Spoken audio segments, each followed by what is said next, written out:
Associate sponsor ICS coaching centre, सरकारी नौकरी की तैयारी करवाने वाला प्रदेश का नंबर 1 कोचिंग सेंटर। पार्टनर मधुसागर शुद्ध देसी घी, मेरे परिवार में प्यार का स्वाद। मधुसागर शुद्ध देसी घी। Industrial partner Max pros ventures India limited. Health partner Paras hospitals, partners in health. स्वच्छता partner eco green. Print partner Aaj Samaj. Venue partner bliss premier banquet and conventions. को भारत का मिनी बॉम्बे कहा जाता है। हरियाणा के जो सर्वाधिक टैक्स देने वाले शहर हैं, उनमें गुरुग्राम सरताज है। कहीं ना कहीं हम कह सकते हैं कि इस मिनी बॉम्बे में असीम संभावनाएं हैं, लेकिन साथ ही साथ हमें भूलना नहीं चाहिए कि इसी मिनी बॉम्बे में एक मिनी धारावी भी बनता जा रहा है। चाहे वो प्रदूषण की समस्या हो या फिर अलग तरह के मुद्दे हों, नालियां, गंदगी, उद्योगों से जुड़ी समस्याएं, रूट लेवल से लेकर ग्राउंड लेवल से लेकर बड़ी से बड़ी समस्याओं से भी दो चार होना पड़ रहा है गुरुग्राम वासियों को। और इसी पर इस सत्र में हम चर्चा करेंगे कि गुरुग्राम की समस्याएं और उनके समाधान। इस सत्र का संचालन करेंगे मेरे सहयोगी राज वर्मा, आपको मैं मंच पर आमंत्रित करना चाहूंगी। और इस सत्र में हमारे मेहमान रहेंगे सुधीर सिंगला, विधायक हैं गुरुग्राम से। बहुत बहुत स्वागत है सुधीर सिंगला जी, आपका मंच पर आमंत्रित करते हैं आपको। जोरदार तालियां एक बार हमारे मेहमानों के लिए। कुलदीप यादव निगम पार्षद हैं वार्ड 29 गुरुग्राम के, आपको भी मंच पर आमंत्रित करते हैं। और साथ ही साथ अश्विनी शर्मा इस मंच में मंच पर हमारे बीच रहेंगे इस सत्र में। निगम पार्षद हैं वार्ड 23 गुरुग्राम के। आप तीनों मेहमानों का बहुत बहुत स्वागत है इस सत्र में। साइबर सिटी की समस्याएं और समाधान का रोड मैप, इस पर हम मंथन करेंगे इस सत्र के दौरान। शुक्रिया सोनल। और हम लगातार बात कर रहे हैं कि जो विकास की राह है वो किस तरह से और आसान हो और तेज हो। साइबर सिटी की बात करें तो बहुत सारी समस्याएं भी हैं और विकास भी हो रहा है, लेकिन अब भविष्य में इन समस्याओं का और विकास का रोड मैप क्या रहेगा, इसी पर इस सत्र में हम बात करेंगे। और हमारे साथ तमाम मेहमान हैं। सुधीर जी, सबसे पहले जो साइबर सिटी गुरुग्राम है, आर्थिक राजधानी है प्रदेश की, और जिस तरह से सोनल ने भी कहा कि मिनी मुंबई कहा जाए तो गलत नहीं होगा, लेकिन जो व्यवस्थाओं के बीच अव्यवस्थाएं हैं उसको लेकर क्या कुछ सरकार की सोच है कि उन व्यवस्थाओं, जो बेहतर व्यवस्था की जो एक उम्मीद आम आदमी किए हुए उसे कब तक मिल पाएगी, और आगे क्या कुछ तैयारियां हैं विकास की राह को तेज करने की साइबर सिटी गुरुग्राम में? धन्यवाद राज जी। आपके सभी दर्शकों को भी मैं यही अपील करना चाहूँगा कि भाई थोड़ा सा 2 गज की दूरी रखें और मास्क ज़रूर लगा के रखें। कोरोना फैल रहा है और कोरोना एक ऐसी वैश्विक महामारी थी जिससे विकासशील देश जो हैं, विकसित देश जो हैं, वो सरेंडर कर गए। हमारा देश फिर भी विकासशील था। और जब ये कोरोना बीमारी आई थी तो देखिए पड़ोसी से बात नहीं करता था, रिश्तेदार जो है वो बात नहीं करते थे, लेकिन गति जैसे कहते हैं ना कि भाई समय चलता रहता है, तो कुछ थोड़ा सा हम कोरोना से बाहर आए हैं। और उसके तहत हम जो है वो अभी माननीय केंद्रीय मंत्री आए थे, परिवहन मंत्री, उन्होंने द्वारका एक्सप्रेसवे का निरीक्षण किया और उसकी गति को जो है तेज़ी का काम किया।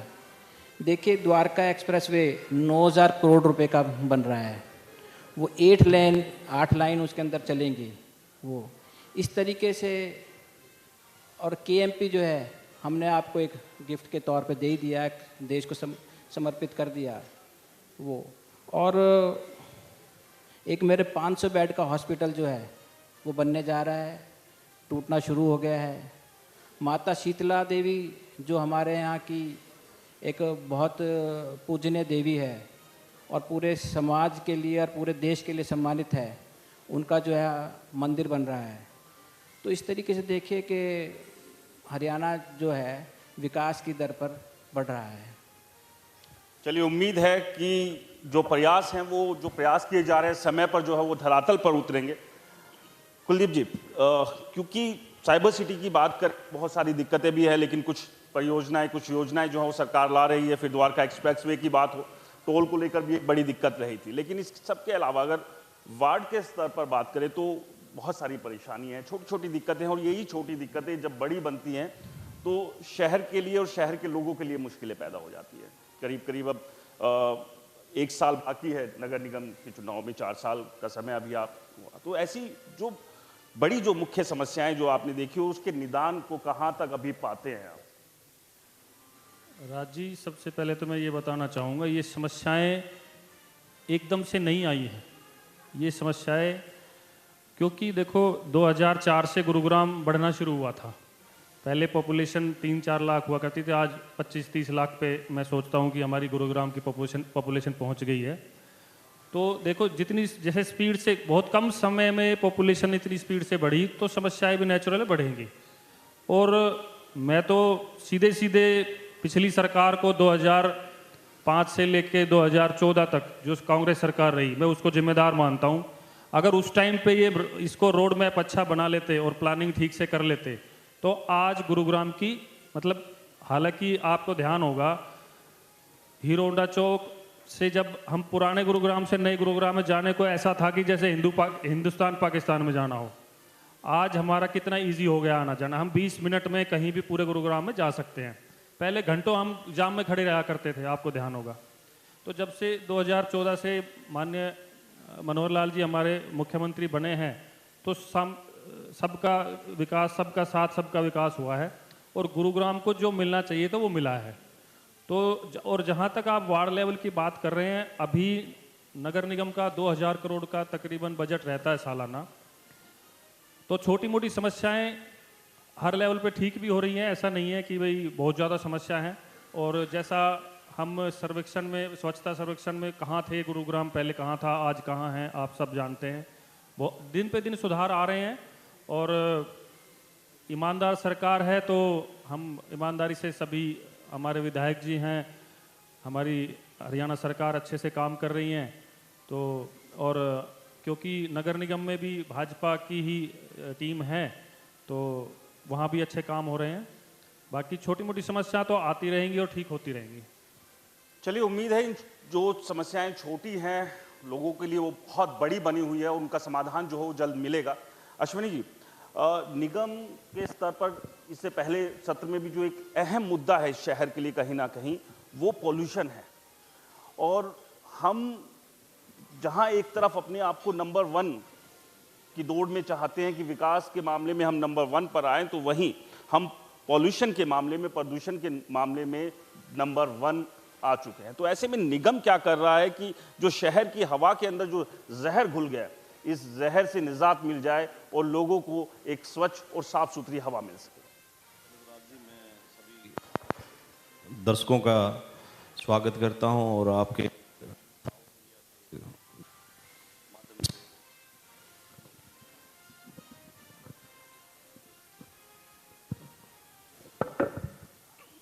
जो आज ये प्रोग्राम आप पूरे हरियाणा की जनता को दिखा रहे हैं, इससे ये है कि गुड़गांव की बात करें हम, मैं अपने वार्ड की ही बात लेता हूँ क्योंकि जिम्मेवारी मेरे पास मेरे वार्ड की है और मेरी जिम्मेवारी कितनी में बनती है और उसके अंदर मैं कितना खरा उतरता हूँ। तो इस तरह से हर वार्ड के अंदर हर काउंसलर अपने अपने वार्ड के अंदर अपनी उस पर लगा हुआ है।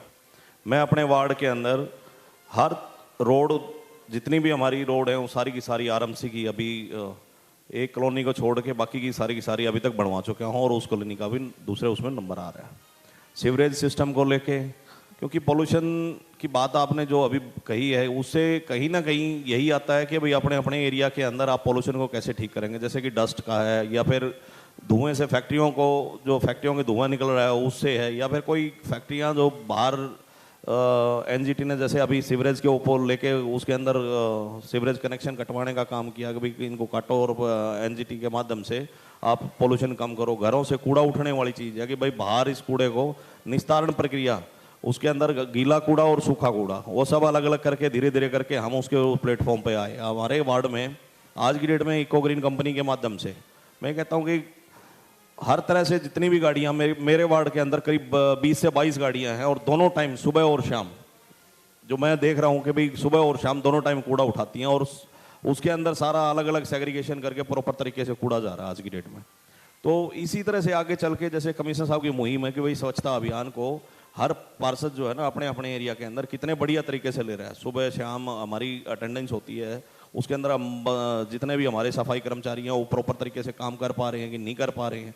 सफाई के माध्यम में मैं तो पूरे गुड़गांव के अंदर यही कहूँगा, एक बार जरूर वार्ड 23 के अंदर ये जरूर देखें कि इसके अंदर सफाई का और दूसरे एरिया को उसके आकलन के अंदर मैं यही चाह रहा हूँ कि भाई हर पार्षद जो है ना अपने अपने एरिया को प्रॉपर तरीके से साफ सफाई करवाए, तो ये पॉल्यूशन की जो चीज़ें यहाँ डस्ट उड़ती है तो उसको भी कम किया जा सकता है। सुधीर जी, अभी दो चीज़ें, टोल प्लाजा को लेकर एक बार फिर से अनाउंसमेंट हुई है कि जल्द जो है मुक्ति मिलेगी, क्योंकि गुरुग्राम और मानेसर और खासतौर से द्वारका एक्सप्रेसवे जो कि एक नया गुरुग्राम बस रहा है, उनके लोगों के बीच एक बैरिकेड का काम कर रहा है, एक मुश्किलें चुनौती एक पैदा किए हुए है पिछले लंबे समय से। तो कब तक क्या माने कि इस बार जो आश्वासन मिला है वो सच में जो है वो पूरा होगा?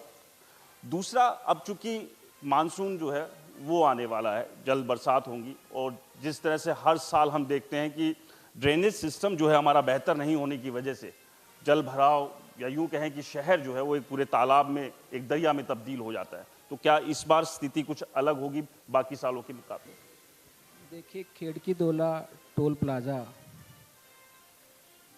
ये लगभग इसकी तैयारी हो गई है, और मैंने अपनी आँखों से देखा है, इसके पेपर्स भी मैंने देखे हैं वो। और अब तो मैं समझता हूँ कि थोड़े बहुत दिन के अंदर जो है वो ज़मीन चेक करेंगे कि कहाँ पे टोल प्लाज़ा खुला जाए। लेकिन खेड़की दोला टोल प्लाज़ा लगभग जो है 2022 की डेडलाइन है, उससे पहले ख़त्म हो जाएगा और नया चालू हो जाएगा।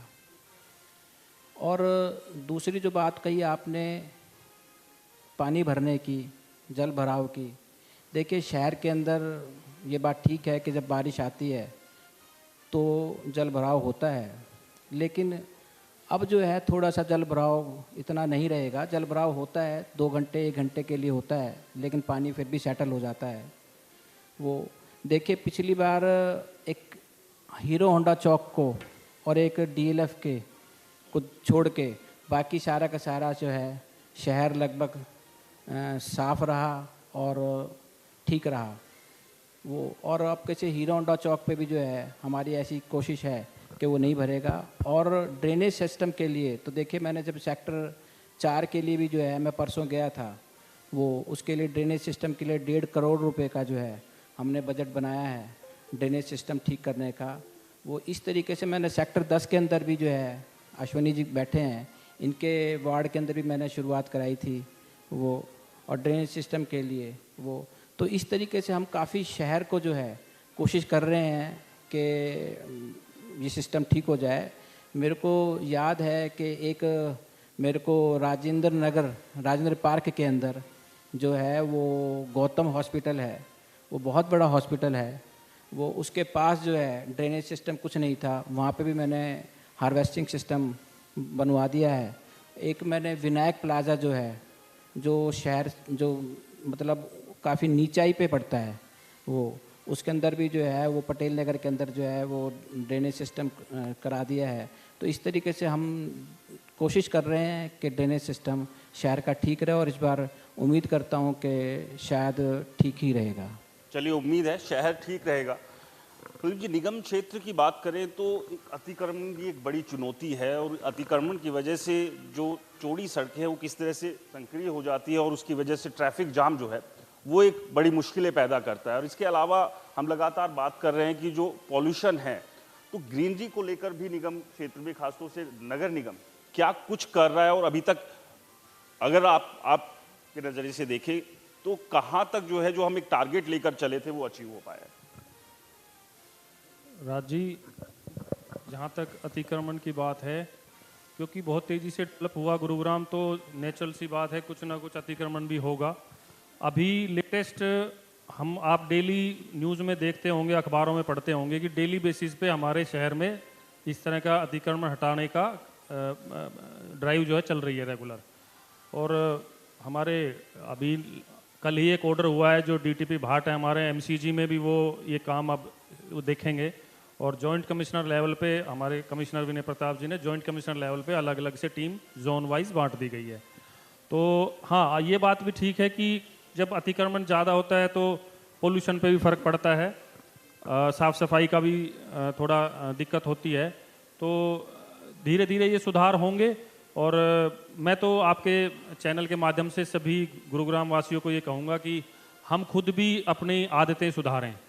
देखो, ये देश हमारा है। हम जब विदेशों में जाते हैं तो हम वहाँ कूड़ा नहीं फैलाते, और हम अपने देश में आ जाते हैं तो हमारी आदतें ख़राब हो जाती है। तो ये हमें खुद ही बदलना होगा। हम जब दूसरे शहरों का उदाहरण लेते हैं कि इंदौर में इतना साफ़ सफाई है, ऐसा नहीं है कि नगर निगम वहाँ की बहुत ज़्यादा अच्छी है या हमारी नगर निगम काम नहीं कर रही है, ऐसा नहीं है।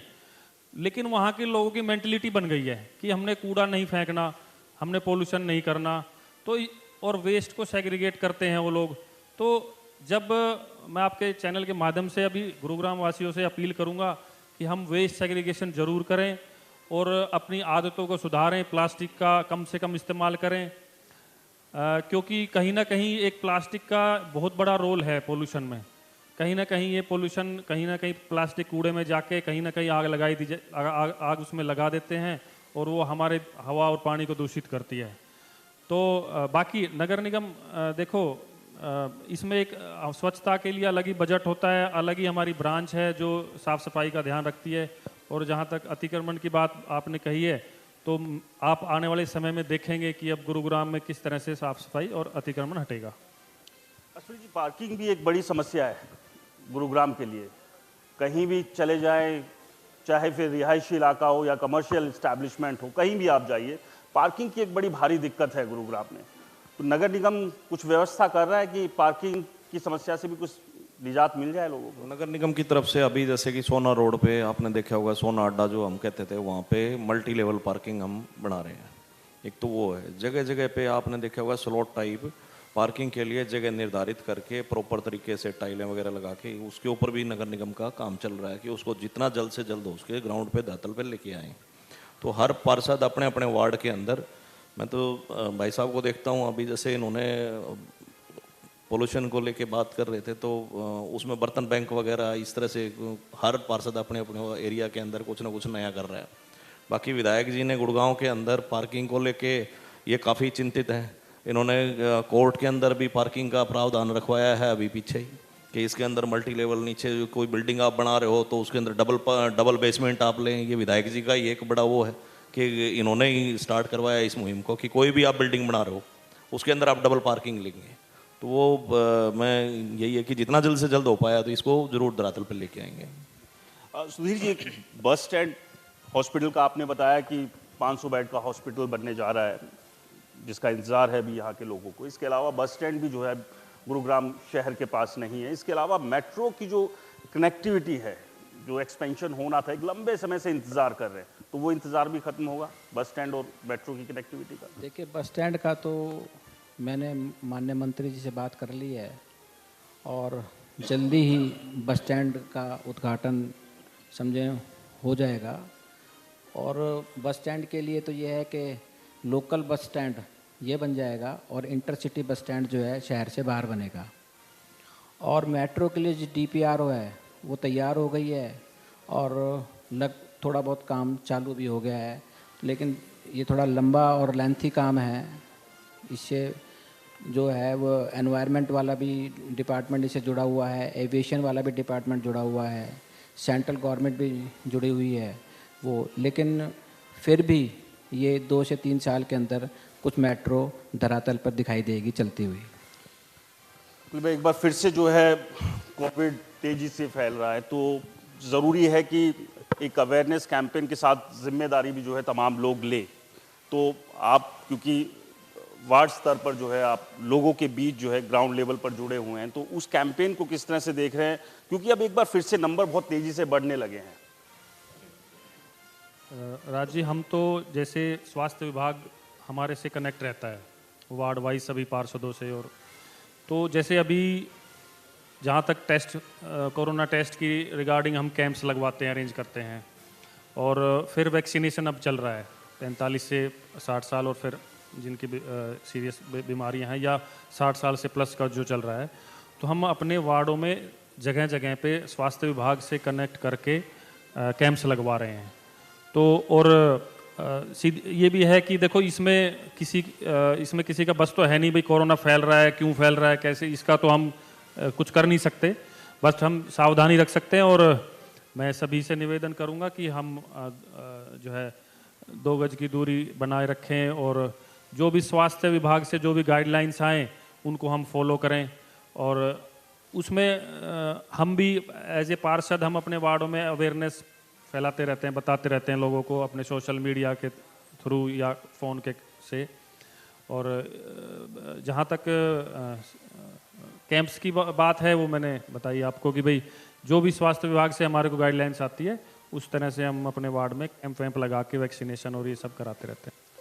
चलिए, साइबर सिटी गुरुग्राम में विकास की राह किस तेजी से और किस तरह से आगे बढ़ रही है वो सब हमने सुना। हमारे साथ गुरुग्राम से बीजेपी विधायक सुधीर सिंगला भी थे और वार्ड 23 और वार्ड 29 से अश्वनी जी और कुलजीत जी भी थे। और इस शहर को अगर बेहतर बनाना है तो देखिए, हम लगातार सभी से भी अपील कर रहे हैं कि आप सबको मिलकर सरकार के साथ, अपने जनप्रतिनिधियों के साथ मिलकर काम करना होगा, तभी हम इस शहर को बेहतर, स्वच्छ और खुशहाल बना सकते हैं।